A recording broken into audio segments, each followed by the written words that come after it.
kuva iyi si yabaho habayeho ibintu byinshi abahanga ndetse n'abashakashatsi bakomeze kwibazaho ku kiremwa muntu ndetse n'inyamaswa.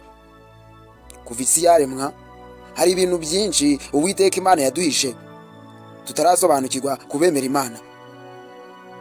Mu by'ukuri iyi si yacu yabaye nini, nubwo abantu bavuga ngo hari byinshi bamenye, ariko n'ubu ngubu baracahishwe mu buvumbuzi. Gusa nk'aho ibyo bidahagije, abantu aho bageze hato baracibesha ko iyi si bayizi kandi bayifite mu biganza. Ibyo si byo. Uyu munsi umuntu kuva yaremwa yateye imbere agira hava n'aho agera, ku buryo umuntu wa mbere wabayeho muri iyi si ayigezemo ashobora gukeka ko ari ijuru bamubwiraga. Tutagiye kure cyane, umuntu wapfuye mu myaka 100 isize agarutse kuri iyi si yakeka ko ari iyo paradizo bamubwiraga muri iyo myaka 100 isize. Sinzi niba uri kumva icyo kintu. Iyi si yacu yarateye imbere mu bijyanye n'ikoranabuhanga, ururimi n'ibindi bitandukanye. Uyu munsi tugiye kuvuga, ese ubundi umuntu aremwa kuva muri Edeni, cyangwa se umuntu aremwa yaremwa avuga, cyangwa yateye imbere amenya kuvuga ntibyari bisanzweho? Ibi byose tugiye kubireba muri kino cyegeranyo.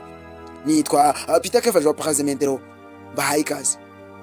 Ururimi ni kimwe mu bintu by'ingenzi bitandukanye umuntu n'ibindi binyabuzima. Ni igikoresho gikomeye cyo gutumanaho, gutekereza no kubika ubumenyi. Ariko ikibazo gikomeye abashakashatsi bakomeje kwibaza ni ururimi rwatangiye rute? Ese rusangiwe n'izindi nyamaswa cyangwa n'umwihariko ku bantu gusa? Ushobora kuba nawe ururimi cyangwa se iki kibazo ukibaza kubera ko iyi si aho werereye n'aho uri ntabyo uzi. Mu bihe bya kera cyane, abantu basobanuraga inkomoko y'ururimi bashingiye ku myemerere ya gihanga cyangwa iy'idini. Muri Bibiliya mu gitabo cy'intangiriro cyangwa se cy'itangiriro havugwamo ko Imana yahaye umuntu ubushobozi bwo kuvuga no kwita amazina ibintu byose. Ibi bigaragara mu nkuru y'Adamu uvuga ko ari we muntu wa mbere wavuze amazina cyangwa se wise ibindi bintu byose n'inyamaswa amazina.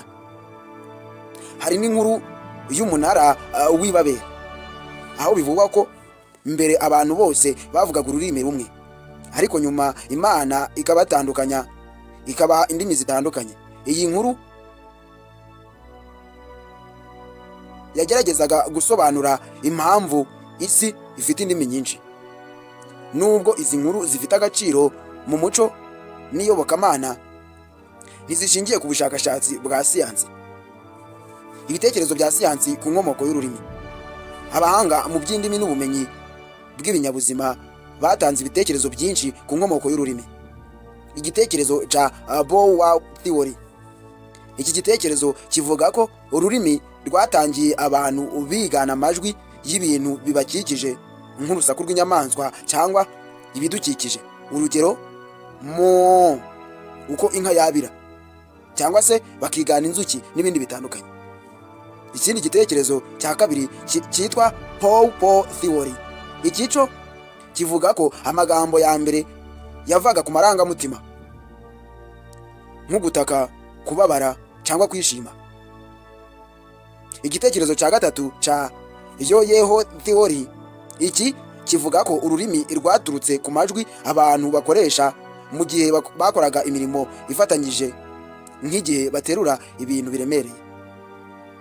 Nubwo ibi bitekerezo bifasha gusobanura bimwe mu by'inkomoko y'ururimi, nta na kimwe gifite ihamye ihagije. Dore abahanga bagize uruhare mu gusobanura ururimi. Abashakashatsi benshi bagize uruhare rukomeye mu gusobanura inkomoko n'imiterere y'ururimi, harimo nka Charles Darwin. Yavuze ko ururimi rwatangiye nk'igisubizo cy'ihindagurika, ibyo twakwita nka evolution, aho abantu bagendaga bagira ubushobozi bwo gutumanaho buhoro buhoro. Hari undi muhanga wabivuzeho bita Noam Chomsky. Yagaragaje ko abantu bavugana ubushobozi bwihariye bwo kwiga ururimi. Yabyise Language Acquisition Device, LAD. Steven Pinker we yavuze ko ururimi ari instinct.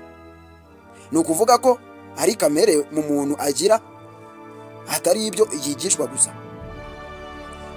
Mikayeli Tomaselo we yashimangiye ko ururimi rwigwa binyuze mu mikorere n'abandi bantu. Aba bose bagaragaje ko ururimi hari igisubizo cy'ihuriro ry'ubwonko, imibanire n'ihindagurika. Hari ibimenyetso bya siyansi bivuga ku rurimi. Ibimenyetso byinshi byerekana uko ururimi rwagiye ruvuka. Ibimenyetso by'ubwo bwonko, abahanga basanze ahari ibice byihariye mu bwonko bw'umuntu bifasha mu kuvuga, nka Broca's area, gushyira amagambo hamwe, Warnick area, gusobanukirwa ururimi. Ibi bice ntibikora neza ku nyamaswa nk'uko bimeze ku muntu. FOXP2 gene, abashakashatsi basanze iyi gene ifite uruhare runini mu kuvuga. Iyo ihindutse umuntu agira ikibazo mu kuvuga. Iyi gene iboneka no ku nyamaswa, ariko ku muntu ikora ku rwego rwo hejuru. Hari ikindi gice cyitwa fossils. Imibiri ya kera igaragaza ko abantu ba kera nka Homo sapiens bari bafite imiterere y'ijosi n'umuhogo ibafasha kuvuga neza. Nubwo inyamaswa zifite uburyo bwo gutumanaho, zitandukanye cyane n'ururimi rw'umuntu. Inyoni ziraririmba, inzuki zikoresha dance kumenyeshaho ibiryo biri, zirazunguruka inshuro zibyina uko zikoresha amababa yabyo zo zitumanaho, biba bisobanuye ikimenyetso cyangwa se intera iri hagati y'umutiba n'aho ibiryo biri. Inkende zo zikoresha amajwi n'ibimenyetso. Ariko nubwo ibi byose bibaho, hari itandukaniro hagati y'ururimi rw'umuntu n'urw'inyamaswa.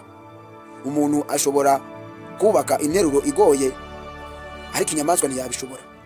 Umuntu ashobora kuvuga ibitekerezo bisha atigeze yumva mbere, ariko nawe urabyumva, ku nyamaswa ntibishoboka. Umuntu ashobora kuvuga ku bintu bitariho cyangwa ibyabaye kera, ariko inyamaswa zo zivuga ibintu by'ako kanya, zitumanaho ako kanya. Amagambo agizwe n'amajwi mato, phonemes, ibi ntibigaragara ku nyamaswa. Dore ibyo ubushakashatsi bwagaragaje. Abashakashatsi bakoze igereranya ku nyamaswa zimwe zegereye umuntu. Ubwo ndavuga inyamaswa zisa nk'umuntu, chimpanzee. Nka Washowe yize ibimenyetso, sign language. Bonobo nka kanzi yashoboye kumva amagambo menshi. Nubwo byerekanye ko inyamaswa zishobora kwiga bimwe, ntizigeze zigeraho ku rwego rw'ururimi rw'umuntu. Dore impamvu ururimi rw'umuntu rwihariye. Hari impamvu nyinshi zituma ururimi ruba umwihariko w'umuntu.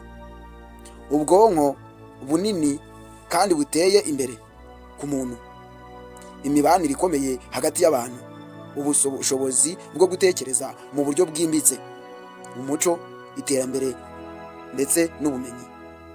Ururimi ni kimwe mu bimenyetso bikomeye by'itandukaniro hagati y'umuntu n'izindi nyamaswa. Nubwo hari ibitekerezo byinshi ku nkomoko yarwo, byinshi byerekana ko rwakomotse ku ihindagurika ry'umuntu, ubwonko bwe n'imibanire ye n'abandi. Hari abahanga benshi babivuzeho nk'uko twabigaragaje, ariko ururimi rw'umuntu ni umwihariko kuri we ugereranyije n'izindi nyamaswa. Ndabashimiye.